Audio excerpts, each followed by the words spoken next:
အင်္ဂါနေ့မွေးသူအားလုံးမင်္ဂလာပါ2025မေလ1ရက်နေ့ကနေ9ရက်နေ့တောတွင်ကာလဟာကောင်းသောကံကြမ္မာရှိတယ်ဝေးကွာသူတွေနဲ့ပြန်လည်ဆုံစည်းမယ်ခီးကိစ္စကြံစီအောင်မြင်မယ်ရက်တတ်တဲ့အလုပ်တွေပြန်လည်စတင်နိုင်တယ်ပိတ်နေတဲ့လမ်းကြောင်းတွေကုန်ပြန်ပွင့်မယ်ကာလရှည်ကြာခက်ခဲနေတဲ့ကိစ္စတွေကိုပြေလည်အောင်ဖြေရှင်းပြီးတော့ဥတီချက်တွေနဲ့လုပ်ကံရမှထူးခြားသောအတိုးတက်မှုကိုရမယ်အမျိုးသမီးမိတ်ဆွေကြီးကဲတူထမှကူညီရမယ်မေတ္တာရေးရကံကောင်းမယ်စမ်းပွင့်မယ်တရက်နေ့ဟာအရာရာဆင်ပြေသောနေထားနဲ့တိုးတက်တဲ့ကံပွင့်မယ်နှစ်ရက်နေ့မှာခီးကိစ္စဆင်ပြေမယ်မတော်တဆထိခိုက်မှန်ရဲ့ကျူးဆက်ရမယ်တောင်ရက်ကိုတီသွားစရာနေဖြစ်တတ်တယ်နေ့7နိုင်နဲ့တနိုင်ခွဲကြားအသွားလာကျူးဆက်ရမယ်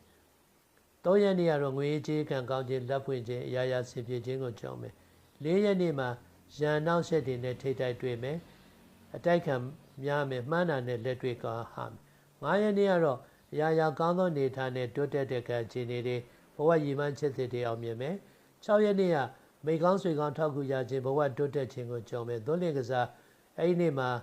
မတော်တဆအနေဖြစ်တတ်တဲ့ကျူးဆက်မယ်ခက်ရန်ဖြစ်မှုကိုလည်းရှောင်ပါအဲ့ဒီနေ့မှာလဲတာပြူတာအစဖြစ်ရင်အန္တရာယ်ကြီးတတ်တယ်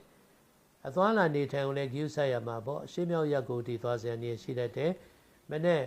4နိုင်ခွဲနဲ့6နိုင်အတွင်းမနေ့စောစောလမ်းလျှောက်သူတွေသွားလာမှကျူးဆက်ညနေ4နိုင်ခွဲနဲ့6နိုင်ကြားမှာလည်းအသွားလာနေထိုင်ကျူးဆက်ပေးရမယ်9ရက်နေ့မှာတော့ထူးခြားတဲ့ကံကောင်းခြင်းနဲ့ဆင်ပြေခြင်းလေးတွေရှိပြီးတော့အရာရာဆင်ပြေသွားမယ်ဒီကာလအတော်အတွင်းမှာတနင်္လာနေ့ကနေသောကြာနေ့မွေးသူတွေကောင်းကျိုးပေးပြီးတော့